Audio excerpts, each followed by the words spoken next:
Our lead character, Vincenzo Cassano, isn't your typical lawyer. He is a mafia consigliere, which means he does all the dirty work for his boss. From arson to assassinations, Vincenzo is ruthless. Though Korean by birth, he was adopted by an Italian mafia boss, Fabio, who trained him for this life. The story kicks off with Fabio's death. As his final wish, he orders Vincenzo to take revenge on an enemy.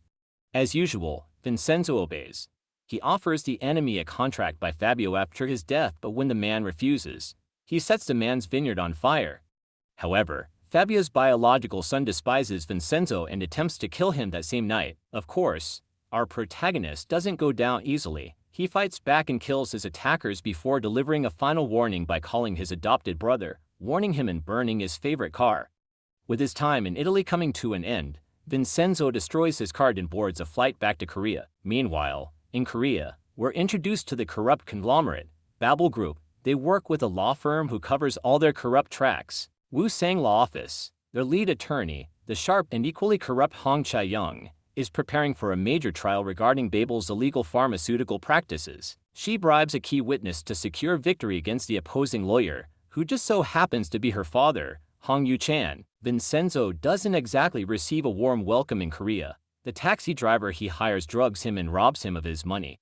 Frustrated but focused, he heads to Goenga Plaza, an old building under which a massive stash of hidden gold lies.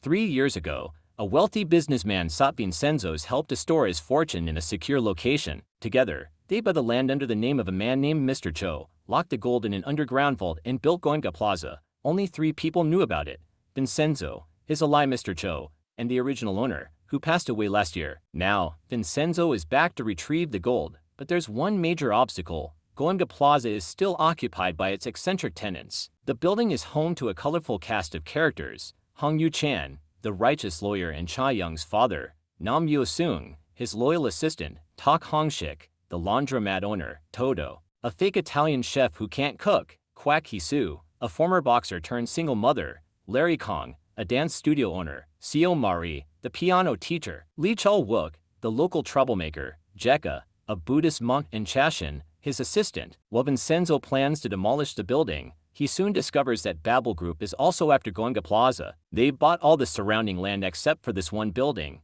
Vincenzo insists that he won't sell, but Babel isn't known for taking no as an answer. While he has no ties in Korea, he also knows his birth mother is in prison in Korea after she was framed for killing her boss. He also knows that Yu-chan is representing his mother. That night, he calls the tenants together that night, promising them he won't sell the building. Instead, he will relocate the tenants, demolish the building, and build it back. Because of his good looks, they believe him. Unfortunately, that night, thugs threaten Mr. Cho, forcing him to stamp the contract for sale under duress. The next day, Yu-chan sends a letter to disown his daughter for her corrupt practices. Angry about this, she comes to confront him. The heated confrontation is cut short when Babel's goons storm the office, attempting to take over Goenga Plaza, but they didn't anticipate running into Vincenzo. Our mafia consigliere delivers swift justice, grabbing one of the thugs and dangling him from the rooftop, sending a clear message: this fight has just begun, and I am not giving up the building. Despite Vincenzo's attempts to convince the tenants of Goenga Plaza that he has good intentions, they remain deeply suspicious of him. Yu-chan, in particular, doesn't trust him. To ease their worries, Vincenzo calls reporters to cover the situation and shed light on Babel Group's aggressive tactics. On his way to meet Mr. Cho at the hospital, he runs into Cha-young. She confronts him, suspicious of his true motives. As a lawyer, she knows that no one would be so determined to acquire a mere building unless something valuable was hidden within it. Vincenzo, however, brushes off her concerns and continues to the hospital. At the hospital, Vincenzo meets with Mr. Cho, who was severely beaten by Babel's thugs.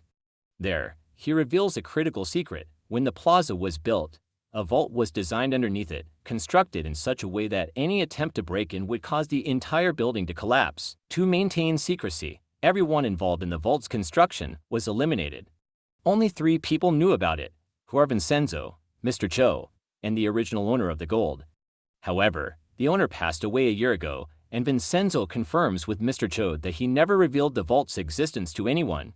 With this knowledge, Vincenzo and Mr. Cho resolve to retrieve the gold for themselves. Meanwhile, at Woo-sang law firm, Cha-young works under her boss, Han Sung-hyuk, Alongside her new intern, the seemingly clumsy and naive Yin Junwoo, while investigating Babel Pharmaceutical, Cha-young and Seung-hyuk discover that one of Babel's employees has escaped from their secret hideout. They rush to the pharmaceutical company to gather more information. On their way, they cross paths with Jung Han-seo, the young CEO of Babel Group. Elsewhere, and Ji Seok, an agent from the International Security Intelligence Service, stumbles upon news that Vincenzo is in Korea. Feeling suspicious, he decides to investigate about Vincenzo's true motive. Corruption runs deep in Korea's legal and corporate systems, and among the most ruthless players is Choi Myung-hee, a prosecutor who specializes in covering up crimes for the rich and powerful. Despite her efforts, she remains unrecognized by her seniors in the system.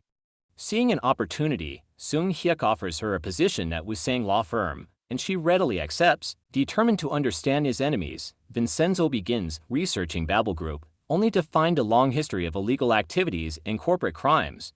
He attempts to negotiate the purchase of Goenga Plaza to get the tenants out and access the gold, but his efforts are blocked once again. To make matters worse, Babel has hired Woosang law firm to orchestrate the plaza's demolition.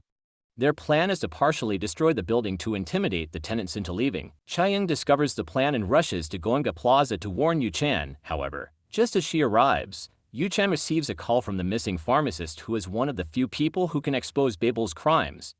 Sensing the urgency, he leaves immediately. When Cha-young informs Vincenzo about the impending demolition, he quickly devises a counterattack. His solution is to throw a massive party at the plaza on the very night Babel plans to carry out their attack. This move effectively prevents them from demolishing the building, buying him more time to come up with a long-term strategy. His quick thinking pays off, and for now, Goenga Plaza remains standing, but the battle is far from over. During the party, Cha-young confronts Vincenzo again. She's convinced he's hiding something, but he insists that his only reason for protecting the plaza is his love for the place. She doesn't buy it. Meanwhile, Secret Service agent Ji Seok arrives at the plaza, pretending to be interested in learning from the chef, but in reality, he is spying on Vincenzo to figure out what he is doing in Korea. After the party, Vincenzo searches for a new way to protect the building.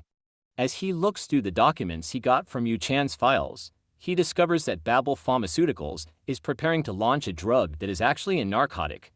Meanwhile, Cha-young is trying to track down the missing pharmacist so she can bribe him. Yu-chan can't stop thinking about what the pharmacist told him. Babel has been using people as test subjects without any regard for their lives. But the pharmacist is scared. He says he won't testify unless Yu-chan can guarantee his family's safety. Vincenzo warns Yu-chan that Babel is like a cartel.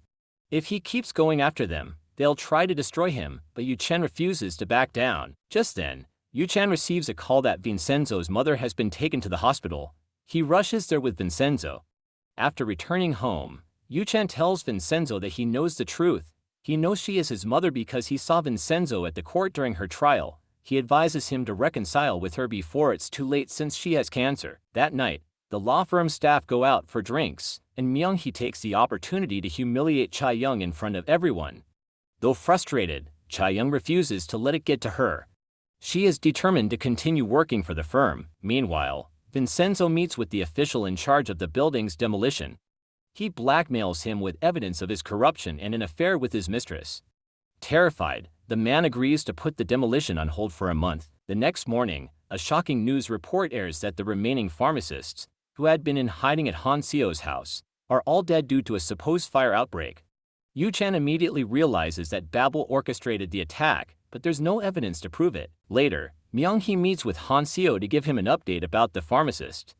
But after her conversation with him, she bluntly says that she knows he isn't the true owner of Babel. He is just a puppet. Meanwhile, the pharmacist who had escaped calls Yu-chan that he has changed his mind. He wants to testify. Yu-chan is excited. Back at the law firm, Myung-hee confronts Cha-young, demanding that she drop all cases related to Babel because of her father, but Cha-young refuses.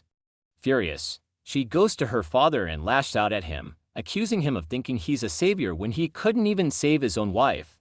She storms out, but Vincenzo follows her and urges her to make amends with her father. Later, Vincenzo meets up with Yu-chan for drinks, but as they drink, the pharmacist is attacked at home.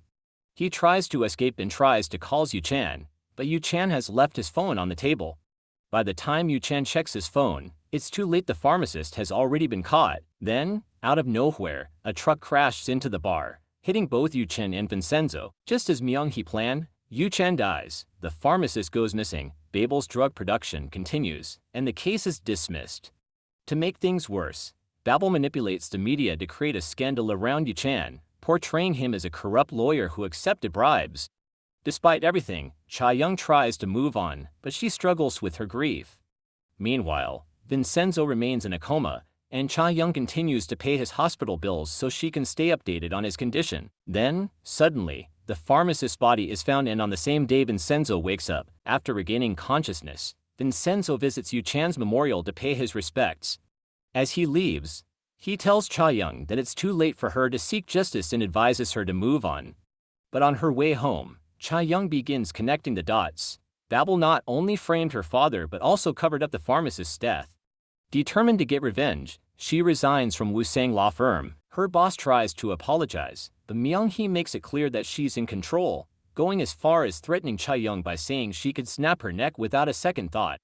Ignoring Junwoo's desperate attempts to stop her, Cha-young returns everything that belongs to the company and leaves, fully set on avenging her father's death. Meanwhile, Vincenzo, furious over what has happened, returns with vengeance in mind. His first move is to send Hanseo a chilling warning, which is an airy pillow filled with syringes. Panicked, Hanseo calls Seung-han, who, along with Myung-hee, devises a plan to frame Cha-young for the attack. Knowing she has a strong motive against Babel, Cha-young decides to reopen her father's law firm, but just as she resumes work, she is arrested. Junwoo attempts to help her but fails, so Vincenzo steps in, presenting evidence that proves her innocence. This marks Junwoo and Vincenzo's first meeting. Following the arrest, Cha-young becomes certain that Vincenzo was behind the attack on Hanseo. When she confronts him, he doesn't deny it. Instead, he tells her plainly that this is how he operates.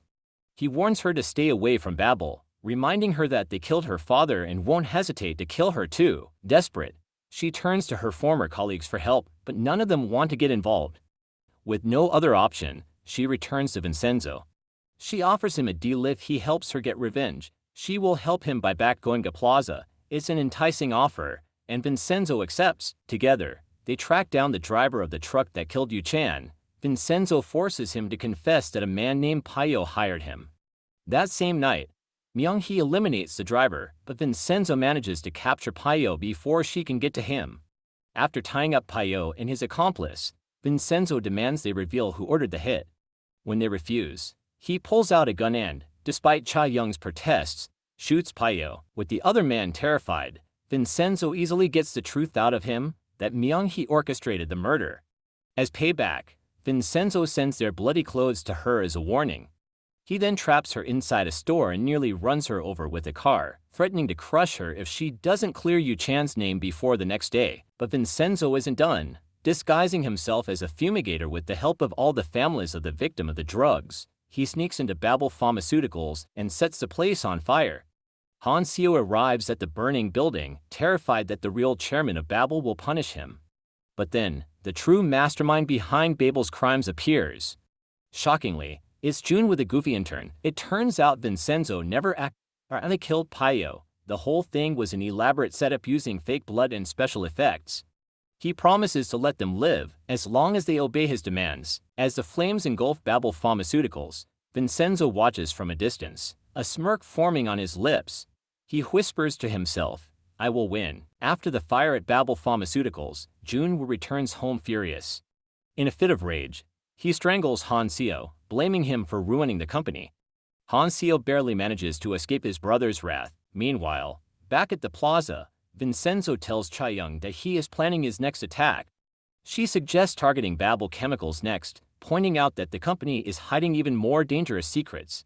Vincenzo agrees but decides to meet Hanseo first before making his move. At the gym, Vincenzo approaches Hanseo, but their conversation quickly confirms what he already suspected. Hanseo is nothing more than a puppet. The real mastermind is someone else. Junwoo, trying to figure out who set his company on fire, calls Cha-young. He casually asks what she thinks about the incident, and when he hears the excitement in her voice, he immediately assumes she was behind it. At Woo-sang law firm, Seung-han conducts a background check on Vincenzo but finds nothing suspicious.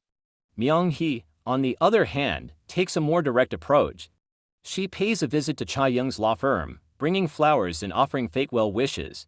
But Vincenzo and Cha-young both see through her act. As they plan their next move, Vincenzo and Cha-young uncover that Babel Chemicals is set to release a toxic chemical called BLDS, which has already harmed multiple victims.